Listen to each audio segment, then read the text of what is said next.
Eu odeio spoilers. Nada me faz sentir mais inteligente do que descobrir o culpado antes do final do filme.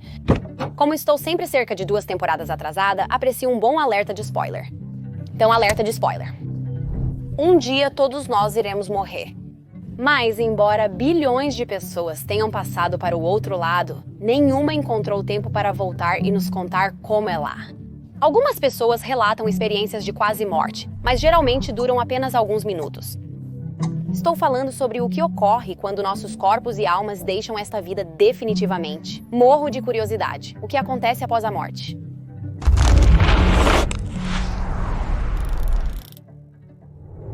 Toda cultura tem suas teorias sobre o que acontece após a morte. Teoria é a palavra-chave aqui, porque sejamos realistas, ninguém sabe com certeza. Mas aqui é onde fica um pouco complicado, porque a pergunta "o que acontece após a morte" contém um monte de subperguntas, como uma daquelas bonecas russas que se encaixam uma na outra. Então, se a grande pergunta mãe é o que acontece depois que morremos, então você tem que considerar que não são apenas nossos corpos que deixam a Terra. São também as nossas almas. Isso leva a várias outras perguntas, como o que é uma alma? E o que acontece com ela quando nossos corpos se vão? Muitas camadas. Então, vamos começar com o corpo. Primeiramente, a sessão de encontro. Depois que alguém morre, designamos um guardião para ficar com o corpo sem parar 24 horas por dia até que seja enterrado. Como o corpo não pode comer, beber ou se divertir, o guardião também não pode para não envergonhá-lo. Solidariedade. Para ser claro, os funerais judaicos devem ocorrer idealmente em até 24 horas após a morte de alguém. Portanto, o guardião não ficou semanas sem comer ao lado de um corpo em decomposição. Ainda bem que os guardiões podem se revezar, pois isso deve ser uma tarefa sombria. Mas, pensando bem, continua sendo estranho. Por que um corpo precisa de um guardião? Boa pergunta. Então vamos desmembrá-la. Primeiramente, o judaísmo leva a santidade de um corpo muito a sério. Tratamos os corpos mortos com o máximo respeito. O guardião está lá para afastar estranhos, insetos, ratos, fantasmas, quem ou o que possa estar perturbando o falecido. Esses são os piores cenários e a maioria dos guardiões não os enfrenta. Ah, que alívio. Mas todos os guardiões também têm um segundo trabalho, que é apoiar a alma enquanto ela está saindo do corpo. Na tradição judaica, a alma e o corpo têm uma conexão profunda, como o sol e a terra, pais e filhos, segundas-feiras e café. Eles necessitam um do outro. Separar-se após uma vida juntos deve ser complicado. Portanto, não abandonamos a alma em seu momento de necessidade. Mesmo na morte, ainda que o processo da alma seja incompreensível, os judeus se apoiam uns aos outros. Na verdade, a palavra hebraica para funeral significa literalmente acompanhamento, pois a comunidade acompanha o corpo e a alma em sua jornada final. Para o corpo, essa jornada termina com o enterro quando é devolvido à terra. O corpo humano depende dos sentidos para obter informações, certo? Estamos constantemente bombardeados com cheiros, visões, gostos, sons, toques. Nosso cérebro desenvolveu vários truques para nos ajudar a processar eficientemente a sobrecarga de estímulos. Você já notou que não vê o seu próprio nariz, a menos que procure por ele? Estranho, certo? Seu cérebro, na verdade, exclui isso da sua visão, mostrando apenas o que ele quer que você veja. E limpa informações inúteis que você não precisa, por isso você provavelmente não se lembra do que comeu no café da manhã na semana passada. Embora, por algum motivo, meu cérebro nunca pareça se livrar dessas memórias embaraçosas do ensino médio que ainda me fazem encolher às 2 da manhã. O que é isso? O cérebro é bastante incrível.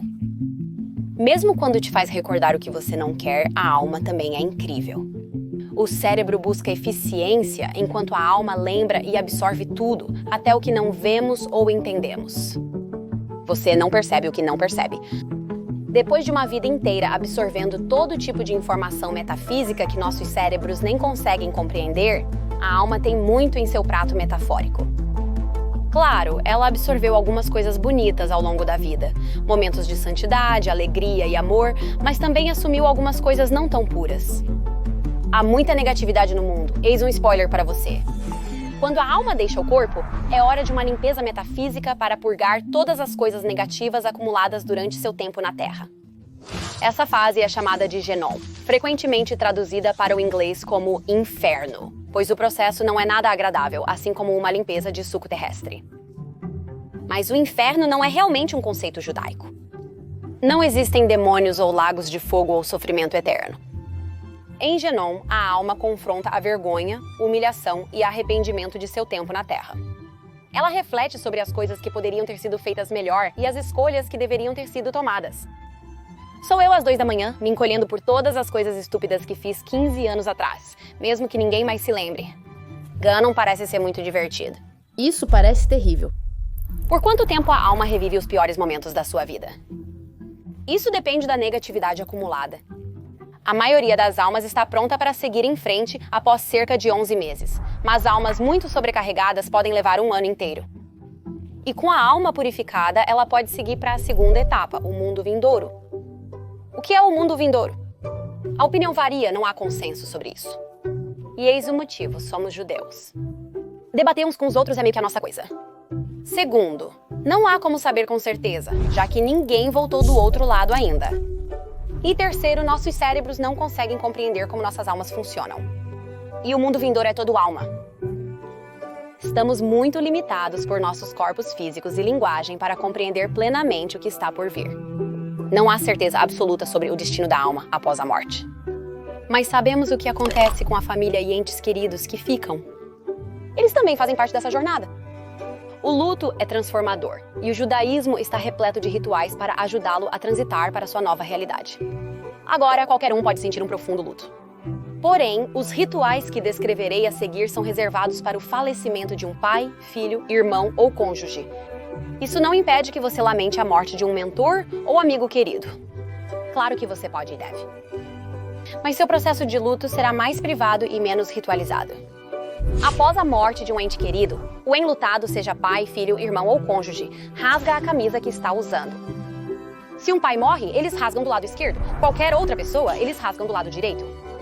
É um processo catártico, como socar um travesseiro, mas mais permanente, porque sinaliza para todos: eu estou de luto. Reconheça isso. É exatamente isso, o que acontece a seguir. Logo após o enterro, todos no funeral cercam o enlutado como se quisessem sinalizar: estamos com você. E então todos se dirigem à casa do enlutado, onde começarão sua intensa semana de luto, conhecida como Shiva. Esses 7 dias são uma oportunidade para mostrar apoio aos enlutados e para lembrar e celebrar o falecido. Enlutados sentam em banquetas baixas como se dissessem: estou me sentindo mal aqui. São cadeiras de Shiva. Você se senta baixo ao chão como um sinal de luto. Tudo muda em uma casa de Shiva, pois a vida é diferente após a morte de um ente querido. Os enlutados passaram por uma mudança permanente, e suas ações na próxima semana refletem isso. Para começar, os enlutados não vão ao trabalho nem fingem que tudo está normal, pois não está. E há maneiras internas e externas de demonstrá-lo. Como acender uma vela especial em memória do falecido que queima por 7 dias. Ou cobrindo os espelhos como se para demonstrar que este é o momento de olhar para dentro e focar no que está dentro, porque agora não é hora de se preocupar com um dia de cabelo ruim. Ou receber visitas que geralmente trazem comida. Afinal, somos judeus.